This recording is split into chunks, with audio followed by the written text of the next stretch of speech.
नमस्कार मंडळी. बघा आमच्या आईने काय बनवलंय आज.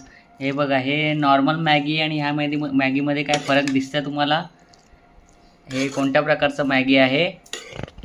हे वाटाणा, गाजर, कोथिंबीर, कढीपात, टमाटा आणि मॅगी मसाला, कांदा, कोथिंबीर मग लोक आणि हे सगळं घालून आम्ही बनवला. मग ह्याच्यामध्ये पॅकेटमध्ये तर बोलता रेडी मसाला मॅगी, रेडी मॅगी. मग हे सगळं कुठून आलं?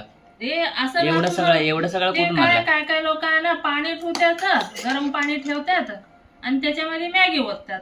झालं, मॅगी खावा. त्याच्यामध्ये थोडी चव येते मॅगीचा. म्हणजे फक्त मैदा खा. हा, मैदा. आणि हे आहे ना, काल माझा मोठ्या मुलाचा बर्थडे होता.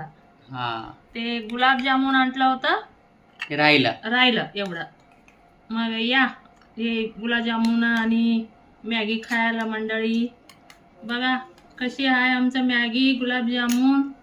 कमेंट मध्ये बघा. सांगा आणि सबस्क्राईब करा, लाईक करा, शेअर करा आमच्या आईच्या चॅनलला. हा, आणि सोबतच आमच्या बहिणीच्या चॅनलला पण लाईक सबस्क्राईब करा. आरबी क्रिएशन म्हणून आहे नाव. माझ्या धन्यवाद. मुलीचं-